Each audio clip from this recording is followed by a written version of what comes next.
everybody, I hope that you're having a spectacular day. First and foremost, I want to apologize for taking such a long and unannounced leave of absence. That's my bad.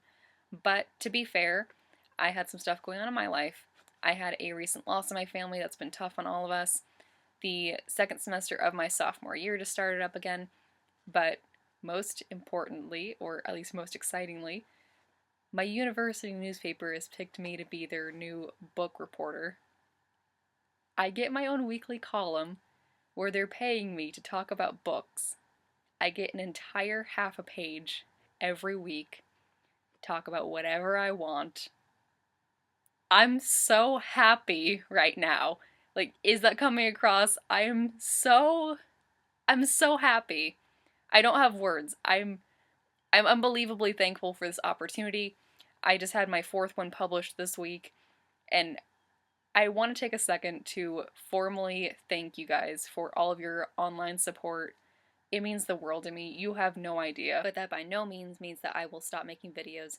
This will always be my number one priority, this channel. I love writing for the newspaper right now. I'm basically just writing my Goodreads reviews in the paper, but like a little bit more censored, of course, because it's a actual formal paper. But this channel is where I can just let loose and actually interact with all of you, which I very much prefer. So, on top of all of that, just because I'm a busy bee doesn't mean that I haven't had the time to actually keep reading. I just haven't had the time to record and upload videos recently, which I'm going to rectify soon. But over the past, it's been like 4 or 5 weeks? I'm going to go with 5 weeks just to, make myself feel more guilty. But over the past 5 weeks, I've completed The Lover's Dictionary by David Levithan, Burial Rites by Hannah Kent, The Ogallala Aquifer, A Tale of Love and Reckoning by Julian Baer, and most recently, I'll Give You the Sun by Jandy Nelson.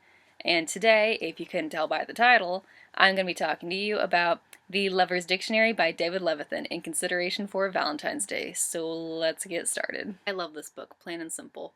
By now, you should all know that I have a major soft spot for books with an unusual format, and wowie, does this one take the cake in the best weird way possible.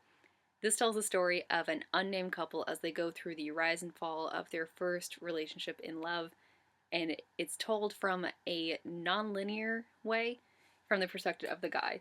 So every page it goes through the whole dictionary from A to Z. Every word is in alphabetical order, and it's almost like writing prompts. Like, it goes from disabuse to disarray, and the narrator talks about how that word relates back to his relationship with this girl. It actually took me about maybe the first half of the book to piece together that this was a heterosexual relationship, which, as we all know from David Levithan, is not usually his norm. But the relationship of this couple is the center stage. It's the words and the emotion and their love for each other that is the centerpiece here. Their names and their genders they're so inconsequential. And I love that those were pieces of the puzzle that we were never really given. We had to kind of make it together. We know that her first name started with a K, and that's about all we get. Oddly enough, they felt more like ideas of characters rather than characters. And usually that is a huge complaint of mine. But in this case, it worked. They were portraying a relationship that anyone who's been in one can relate to in some aspect. I mean, they go through such realistic fights. I believe the dialogue. I could relate to them both in the relationship. And it felt like this was almost every relationship I've ever been in some regard. I mean, we are given very, intimate details about them where not every aspect will be relatable to every person in the world, but you could really step inside their shoes for great chunks of this book. Something I think is kind of funny is that I keep on referring to these two as Joel and Clementine from Eternal Sunshine of the Spotless Mind, because that's kind of who the main characters were in some regard.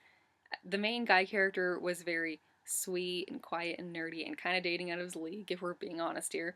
And the main girl character was this loud, vivacious, beautiful girl who had very self-destructive tendencies, and they just worked. I mean, they clashed all the time, but they worked because they loved each other so much. And that was another major strength of this novel, was that it's just shy of 200 pages. I read it all in one sitting, which was maybe 3.5, 4 hours, plus a snack break. And we're given such a short window of time with a very scattered but in a good way narration. I mean, you know what I mean when I say that it's a nonlinear timeline. It's scattered, but in a good way. And I loved this book actually asked us to use our brains and piece together all the little clues and the pieces of the puzzle to put together this whole story and figure out what the relationship was and what it meant. And I became unreasonably invested in this couple by about halfway through.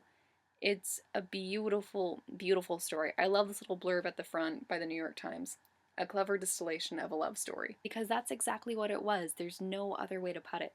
David Levithan did such an amazing job of capturing that feeling of your first, honest to God love of your adult life, the good parts and the bad.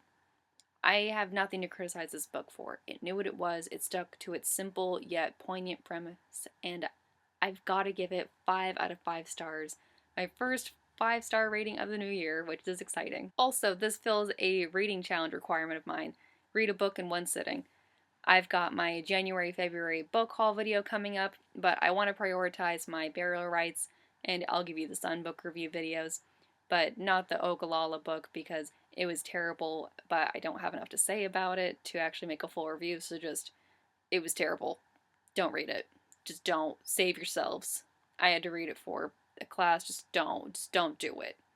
Don't do it. I care about you. I care about you. Anyway, thanks for watching. I'll see you guys next time. Bye!